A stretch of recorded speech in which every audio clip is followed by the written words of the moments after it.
हाँ जी बच्चों, तो ये सवाल उठा था कि अगर एक बॉडी को यूनिफॉर्म मोशन में रखना है तो क्या कोई फोर्स लगाना पड़ेगा।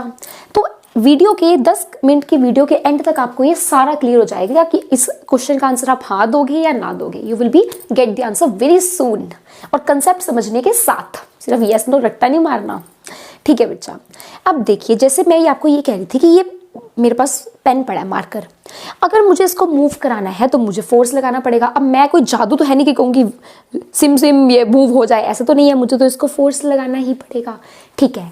तो यूनिफॉर्म मोशन में क्या फोर्स एक बॉडी को मूव हो रही है, उसकी वेलोसिटी कांस्टेंट है, तभी तो यूनिफॉर्म मोशन है, उसकी वेलोसिटी कांस्टेंट है।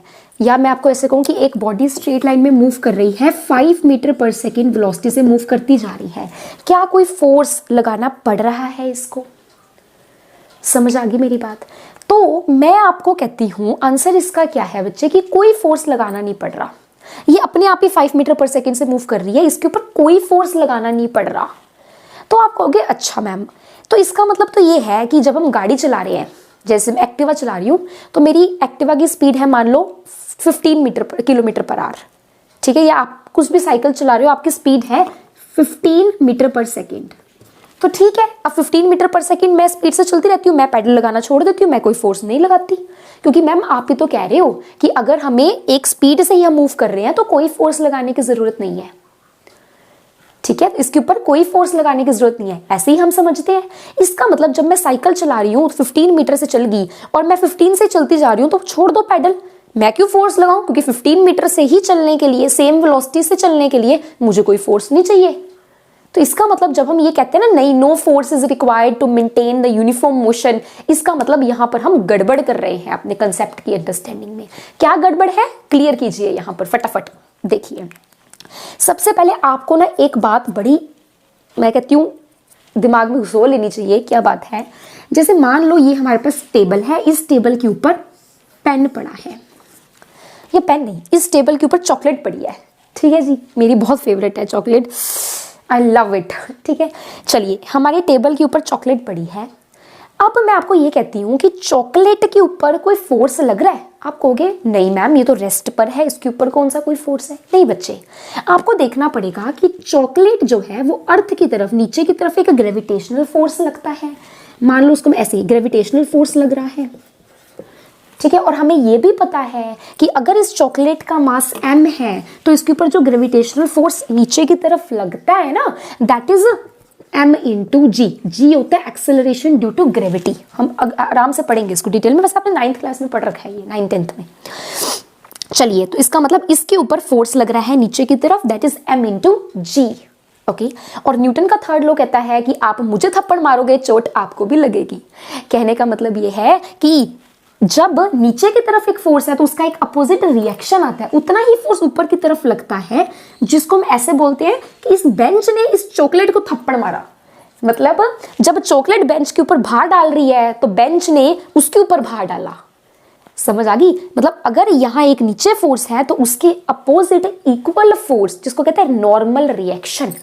नॉर्मल रिएक्शन, ये इसको एन से लिख लेते हैं हम, नॉर्मल है ना, क्योंकि ये जहां बॉडी प्लेस्ड है, ये देखो, ये ऐसे, ये 90 डिग्री के एंगल पर है, ठीक है। इसका मतलब जितना फोर्स नीचे लग रहा है उतना ही फोर्स ऊपर लग रहा है।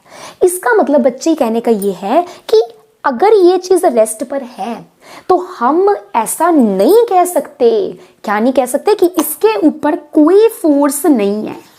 क्यों? इसके ऊपर तो 2 फोर्सेस है। हम ये कहेंगे कि इसके ऊपर जो रिजल्टेंट फोर्स है, जो नेट फोर्स है, नेट फोर्स वो 0 है। क्यों? क्योंकि जो 2 फोर्स इसके ऊपर लग रहे थे ना, वो एक दूसरे को कैंसिल आउट कर रहे थे। इसको हम ऐसे समझ सकते हैं, मान लीजिए आपने सोचा कि हम ना, न्यू ईयर है, आपने सोचा ठीक है अब इस बार ना हम जिम करेंगे, एक्सरसाइज करेंगे, ठीक है। आपने क्या करा, आप कुछ खा रहे हो, आपने उतनी ही एक्सरसाइज कर ली, मतलब जितनी कैलोरीज खाई उतनी कैलोरीज आपने एक्सरसाइज करके बर्न कर दी, फिर आपने खाया, फिर आपने एक्सरसाइज करके बर्न कर दिया, ठीक है। समझ आ गई? इसका मतलब मैं ये नहीं कह सकती आप एक्सरसाइज नहीं कर रहे। आप कहोगे मैम मैं तो रोज सुबह उठ के एक्सरसाइज करता हूं, फिर भी आपका वेट कम नहीं हो रहा। समझ आ गई? मैं ये नहीं कह सकती आप एक्सरसाइज नहीं कर रहे। समझ आ गई? Are you getting? मैं क्या समझाना चाह रही हूँ? इसका मतलब ये है कि आप जितनी एक्सरसाइज कर रहे हो उतना खा भी तो रहे हो। इसका मतलब नेट इफेक्ट, जो नेट रिजल्ट निकलेगा इन दोनों से, वो ये निकलेगा कि आपके वेट पर कोई फर्क नहीं पड़ेगा, चाहे आप सुबह उठ के एक्सरसाइज कर रहे हो। क्यों? क्योंकि आपके जो एक्सरसाइज कर रहे हो वो कंपेंसेट हो रही है, वो काट रही है आपके खाने को। समझ आ गई? जैसे ये पेन है, इसको कोई एक बंदा इधर से खींच रहा है, एक बंदा इधर से खींच रहा है, दोनों इक्वली खींच रहे हैं, तो ये पेन कहीं नहीं जाने वाला। मैं ये नहीं कह सकती इसके ऊपर फोर्स नहीं है, इसके ऊपर दो फोर्सेस, इधर भी लग रहा है, इधर भी लग रहा है, दोनों बंदे खींच रहे हैं, पर क्या फर्क, क्या आ रहा है? रिजल्ट ये आ रहा है कि उन दोनों फोर्सेस का जो रिजल्टेंट है, जो नेट है, वो जीरो। जितना आप खा रहे हो उतना आप कैलोरीज बर्न कर रहे हो एक्सरसाइज करके, तो आपका एक्सरसाइज करना भी व्यर्थ, खाना भी व्यर्थ, कुछ नेट रिजल्ट इनका नहीं निकलेगा। पर अगर आप कैलोरीज कम खा रहे हो, एक्सरसाइज ज्यादा कर रहे हो, तो आपका वेट लूज होएगा। इसका मतलब अगर एक बच्चा इधर, दो बच्चे खींच रहे हैं, इधर एक बच्चा खींच रहा है, तो ये पेन मूव होकर इधर जाएगा, तब मैं कहूंगी कि इसके ऊपर कुछ नेट फोर्स है और वो इधर की तरफ है। नेट फोर्स, नेट रिजल्ट, दो फोर्सेस का रिजल्ट, इसको रिजल्टेंट फोर्स भी कहते हैं। इस केस में ये दो फोर्सेस अपोजिट है, जितना ऊपर की तरफ फोर्स लग रहा है इस बॉडी के ऊपर, उतना ही नीचे की तरफ, तो इसके ऊपर क्या रह गया? ठन ठन गोपाल रह गया। मतलब इसके ऊपर नेट फोर्स क्या है? जीरो लग रहा है। समझ आ गई? तो कोई बॉडी अगर रेस्ट पे दिख रही है तो जरूरी नहीं है कि उसके ऊपर कोई फोर्स नहीं लग रहा, उसके ऊपर नेट फोर्स नहीं लग रहा, ये चीज है। तो सिंपल फोर्स और नेट या रिजल्टेंट फोर्स में बहुत फर्क होता है बच्चे, इसमें बहुत अच्छी फिजिक्स इन्वॉल्व है। ठीक है, चलिए अब मैं आपको ये कह रही हूं कि मान लीजिए, ये आपको कंसेप्ट समझ आ गया? हाँ जी बच्चे, अब आप मेरी बात ध्यान से सुनिएगा। मैं आपको कहती हूँ ये बॉडी जो है ये 5 मीटर पर सेकेंड से ही चलती जा रही है, मतलब इसकी वेलोसिटी कांस्टेंट है। वेलोसिटी कांस्टेंट है क्योंकि मैग्नीट्यूड भी कांस्टेंट, डायरेक्शन भी एक ही दिशा में चल रही है। इसका मतलब ये यूनिफॉर्म मोशन में है। किस में है? यूनिफॉर्म मोशन में। ओके जी, ठीक है, ये बात हमने पिछले वीडियो लेक्चर में देखी थी और बड़े डिटेल में समझी थी इसको, मैंने पता नहीं कितनी बार रिपीट की हुई ये बात। मैं आपको ये कहती हूँ कि यूनिफॉर्म मोशन मतलब वेलोसिटी कांस्टेंट, वेलोसिटी चेंज नहीं हो रही। और आपको पता है बच्चे, मैं आपको आगे कराऊंगी भी ये चीज़ कि जो एक्सेलरेशन होती है, एक्सेलरेशन जैसे हम कहते हैं ये चीज़ एक्सेलरेट हो गई, इसका मतलब ये तभी होता है एक्सेलरेशन पॉसिबल। ध्यान से सुनिएगा, एक्सेलरेशन तभी पॉसिबल होता है जब वेलोसिटी चेंज होती है टाइम के साथ। वेलोसिटी चेंज होती है टाइम के साथ। अगर वेलोसिटी चेंज नहीं हो रही, एक्सेलरेशन भी नहीं है। Uniform motion, velocity constant, velocity constant, velocity is not changing, velocity is not changing, acceleration is zero. इसका मतलब uniform motion is that motion in which acceleration of the body is zero. और Newton का second law ये कहता है कि force is mass into acceleration. ये body है, अगर इसका मास m है और ये अगर एक्सेलरेशन a, इसके अंदर एक्सेलरेशन a है, तो इसके ऊपर जो फोर्स लग रहा है that is producing acceleration a and the relation is this. Newton की बड़ी इंपॉर्टेंट, आपको शायद आप बहुतों ने पढ़ी हुई होगी इस चीज को, पर uniform motion means velocity constant, velocity constant, velocity not changing, and when velocity not changing acceleration is not there, means uniform motion acceleration is not there, means uniform motion acceleration is zero.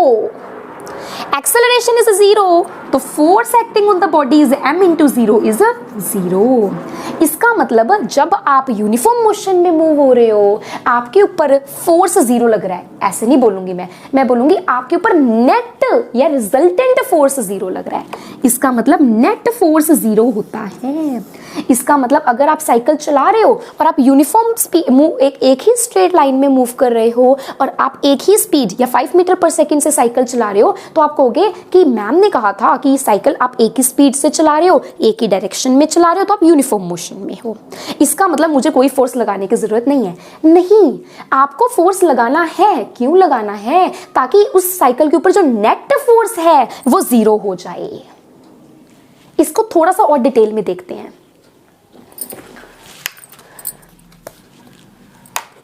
हाँ जी बच्चे, जैसे मैं आपको ये कह रही हूं, ये बॉडी है। जब आप मान लो ये आपकी साइकिल है, मुझे साइकिल ड्रॉ करनी नहीं आती, I am so sorry for that. ये आपकी साइकिल है, आप इस साइकिल से चल रहे हो इधर, ठीक बच्चे। आपको पता होना चाहिए कि ये जो आपकी साइकिल का पहिया है और जो ये सड़क है, ये पहिया और ये सड़क, इन दोनों ये सरफेस जहां पे मीट कर रहे हैं ना, इस पॉइंट पर एक फ्रिक्शनल फोर्स लगता है।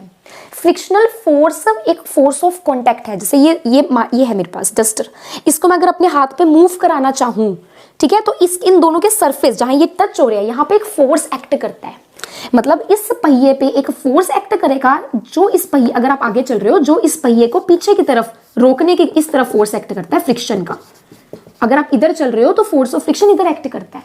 जैसे अगर आप इसको खींच के इधर लेकर जा रहे हो तो एक फोर्स ऑफ फ्रिक्शन, आपका दुश्मन उसको पीछे की तरफ करने की कोशिश कर रहा है।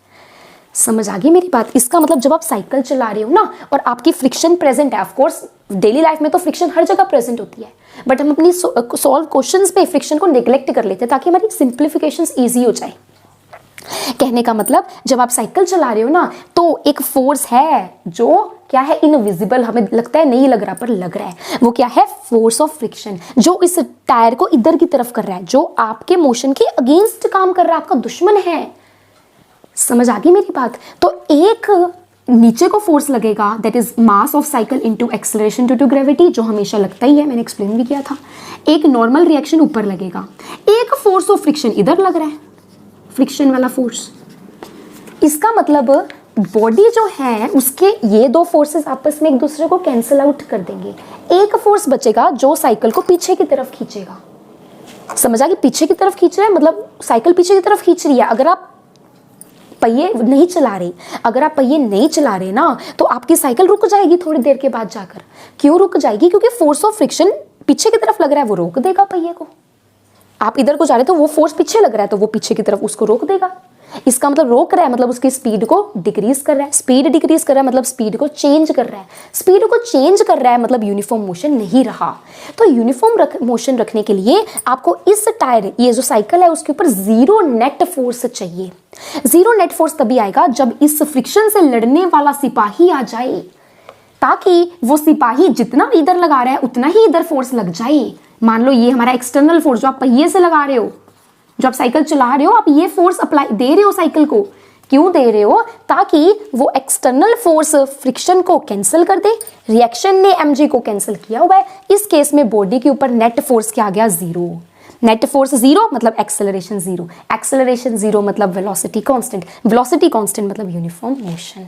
इसका मतलब जब आप साइकिल चला रहे हो बेटा, चाहे आप 5 मीटर पर सेकंड, इस स्पीड को मेंटेन करने के लिए आपको एक फोर्स लगाना पड़ेगा।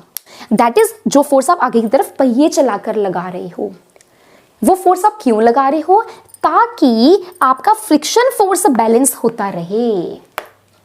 फ्रिक्शन फोर्स बैलेंस होगा तो इस बॉडी के ऊपर नेट फोर्स जीरो हो जाएगा। और यही कंडीशन होती है एक मोशन, एक यूनिफॉर्म मोशन की, कि उसके ऊपर नेट फोर्स, जो रिजल्टेंट फोर्स है, वो जीरो लगना चाहिए। इस केस में अगर आप पहिए नहीं चलाओगे तो वो रुक जाएगा। वो 5 मीटर पर सेकंड से अगर मूव कर रहा है तो 5 मीटर पर सेकंड से मूव नहीं करता रहेगा। वो यूनिफॉर्म मोशन नहीं रहेगा, एक वेलोसिटी नहीं अटेन कर रहा, वो डिक्रीज होती रहेगी उसकी वेलोसिटी। क्यों? क्योंकि उसके ऊपर एक फोर्स रोकने वाला आ गया, या नेट रिजल्टेंट फोर्स जीरो नहीं हुआ। उसको जीरो करने के लिए, इस फोर्स से लड़ने के लिए आपको एक एक्सटर्नल फोर्स पहिए चलाकर लगाना पड़ेगा।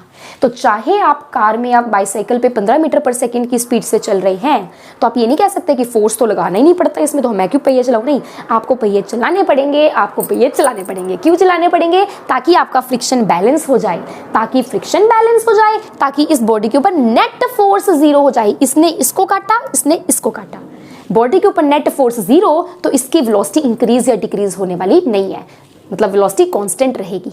क्योंकि वेलोसिटी तभी कांस्टेंट रहती है जब इसके ऊपर नेट फोर्स जीरो हो। ये कैसे पता? हमने अभी तो डिराइव किया कि वेलोसिटी कांस्टेंट है तो एक्सेलरेशन जीरो, एक्सेलरेशन जीरो तो net force zero.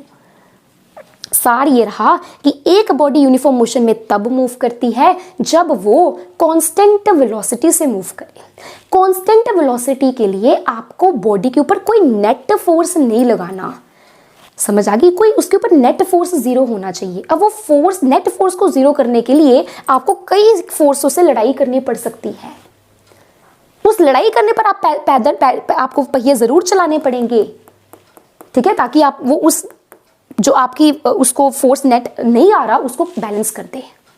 Are you getting my point? So net force zero करने के लिए हमें कुछ एक्सटर्नल फोर्स अप्लाई करना पड़ सकता है, पर ये आप कंसेप्ट कभी मत गलत इंटरप्रेट कीजिए कि फोर्स चाहिए नहीं। इस केस में पहिए चलाने पड़े यूनिफॉर्म मोशन में। क्यों? क्योंकि नेट फोर्स को जीरो करना था।